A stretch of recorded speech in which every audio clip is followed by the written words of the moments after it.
दोस्तों जय हिंद। आज बात करने वाले एसएसजीडी का जो एप्लीकेशन फॉर्म भर रहे हो आप, उसमें कोई गड़बड़ी नहीं करना है, ठीक है। चाहे जैसी कोई गलती हो तो वीडियो पूरा देखना, नहीं तो बेकार हो जाएगा, किसी काम का नहीं। और ऐसी गलती करोगे और फिर ऐसे ही एप्लीकेशन लिखते फिरोगे, ठीक है।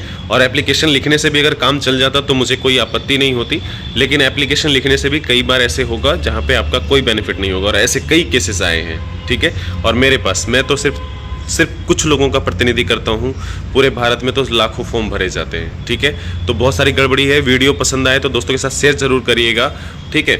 और इसमें बेनिफिट होगा क्या और क्या बेनिफिट नहीं हो पाएगा, तो ऐसे हम ज़रूर बात करेंगे। बस आप वीडियो पूरा देखना थोड़ा, तो ही समझ में आएगा, ऐसे फालतू में नहीं तो फिर आप स्किप ही कर दो और चले जाओ, ठीक है।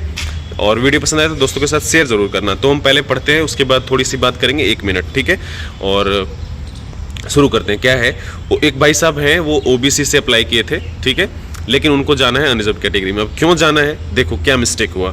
तो ओबीसी आरक्षित, सब्जेक्ट बता रहा हूँ, विषय ओबीसी आरक्षित से अनरिजर्व कैटेगरी में अनारक्षित श्रेणी में जाने के संदर्भ में, ठीक है। उन्होंने क्या लिखा है कि सर एसएससीजीडी 2024 की परीक्षा मैंने 128 नंबर लाकर उत्तीर्ण हुआ हूँ, और जनरल कैटेगरी में का जो कट ऑफ है 119 है, ठीक है। मेरी जाति बिश्नोई है, जो कि राजस्थान में ओबीसी कैटेगरी में आती है, ओबीसी समुदाय में आती है। परंतु जो बिश्नोई है वो राजस्थान की अनरिजर्व कैटेगरी में आती है। मतलब समझे, जो बिश्नोई है वो ओबीसी आते हैं स्टेट में, राजस्थान की सरकारी नौकरी भर्ती में, लेकिन सरकारी नौकरी भर्ती सेंट्रल की बात करें तो उसमें वो आते हैं सेंट्रल अनरिजर्व कैटेगरी में, ठीक है। ऐसे कई केसेस हैं, ठीक है, ऐसे बहुत हैं। हमारे यहाँ भी, झारखंड में भी हैं। मैं खुद हूँ झारखंड का, ठीक है। मैं हूँ एक्चुअली बरनवाल, मोदी लिखता हूँ, तो मुझे लगा हम मोदी हैं। अब मोदी हैं तो हमको लगा कि स्टेट में रिजर्वेशन मिलता है तो सेंट्रल में मिलता होगा, लेकिन नहीं। स्टेट में रिजर्वेशन ओबीसी BC2 में हम आते हैं, लेकिन सेंट्रल में हम अनरिजर्व कैटेगरी में आते हैं, ठीक है। तो फटाफट आगे बढ़ते हैं। मुझे पूर्व सूचित न होने के कारण, ये मुझे पूरी जानकारी नहीं थी पहले, तो उसके बारे में हम क्या कर दिए, ओबीसी से अप्लाई कर दिए। अतः मैं अपनी भूल स्वीकार करता हूँ, और इस कारण मैं अपने समुदाय का प्रमाण पत्र देने में असमर्थ हूँ, ठीक है। कृपया करके आप मुझे अनरिजर्व कैटेगरी में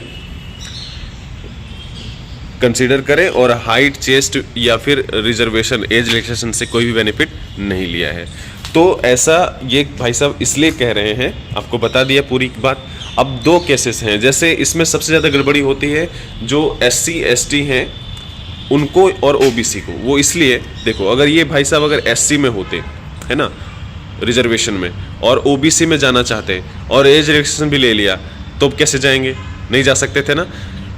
तो ऐसे कई केसेस आए हैं। तो मैं बता रहा हूँ, जिस कैटेगरी में आप हो उसी कैटेगरी में अप्लाई करना, इसका पूरा लाभ लेना है। आपको मिलता है तो लेना है, छोड़ना नहीं है, ठीक है, पहली बात। दूसरी बात, जो रिजर्वेशन से रिजर्वेशन कैटेगरी में नहीं जा सकते, ठीक है। ये ओबीसी से थे, नंबर भी अच्छा था, इसलिए चला गया। लेकिन कोई अगर SC कैटेगरी में आता है, या मान लेते हैं ओबीसी कैटेगरी में आता है और SC कैटेगरी से अप्लाई कर दिया, ठीक है, जो सेंट्रल में और स्टेट में गड़बड़ हो जाता है थोड़ा मामला, ठीक है। जैसे लोहार जो जाति है वो SC कैटेगरी में आते हैं ओबीसी में, और उसने मान लो एज रिलैक्सेशन ले लिया, ठीक है। अब वो सेंट्रल में ओबीसी में आते हैं, तब क्या होगा, तब तो वो एज रिलैक्सेशन ले लिया, अब वो अनरिजर्व कैटेगरी में भी नहीं जा सकता, समझ गए। तो ऐसे मिस्टेक बहुत होते हैं। मैं बताया पहले ही आपको, मैं सिर्फ कुछ लोगों का प्रतिनिधि करता हूं, यहाँ पर कुछ लोगों से जुड़ा हुआ हूं। यहाँ लाखों लोग फॉर्म भर रहे हैं, 60-70 लाख। तो कितने लोगों की गलती होती है और कितने लोग डॉक्यूमेंट में या इस तरह की गड़बड़ी में बाहर हो जाते हैं, ठीक है। तो ध्यान रखना। और एक और चीज़ आपको बता दूं, फॉर्म अप्लाई कर देना, इंतजार मत करना कई बार। अब भी ज़रा बात कर लेता हूँ कि क्या क्या गड़बड़ी में आपको सुधार कर लेना है। देखो, सबसे पहले नाम, डेट ऑफ बर्थ और ईयर ऑफ पासिंग वगैरह है तो उसको सुधार करना है, दूसरा कोई चॉइस नहीं है, ठीक है। पैसा लगे तो लगे, नहीं तो वहाँ पे दिक्कत होगी बाद में, ठीक है। फादर्स नेम, सरनेम, ये सब गड़बड़ी जो है उसको सुधार लेना, वहाँ पे दिक्कत होती है जब डॉक्यूमेंट वेरिफिकेशन में जाओगे तो, ठीक है।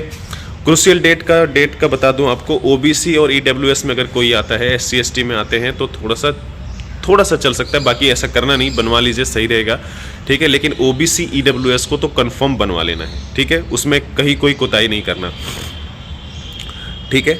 बोर्ड का नाम, जैसे झारखंड एकेडमिक काउंसिल है मेरा, या बिहार बोर्ड का है, उत्तर प्रदेश बोर्ड का है ना, तो उनका जो बोर्ड का नाम है, परसेंटेज है, रोल नंबर है, ये सब रीचेक कर लेना है पूरा बढ़िया से, ठीक है, ज़रा भी मिस्टेक नहीं करना। तो इसमें नहीं तो आप रिजेक्शन, मतलब रिजेक्शन तो नहीं, लेकिन फिर भी अभी तो हम मान सकते हैं चूंकि आप फॉर्म भर रहे हो तो ऐसा बोलना पड़ेगा रिजेक्शन के लिए, ठीक है। पिन कोड, एड्रेस और डोमिसाइल ये सब जो है वो सही सही भरना, ढंग से भरना, कहीं भी कोई गलती नहीं होना चाहिए, ठीक है। पैसा लगे तो लगे पर सुधरवा लेना, ठीक है। चलो अभी इतना ही, ध्यान रखना और जुड़े रहना, इस तरह की जानकारी आपको मिलती रहेगी, ठीक है। मिलते हैं फिर, जय हिंद।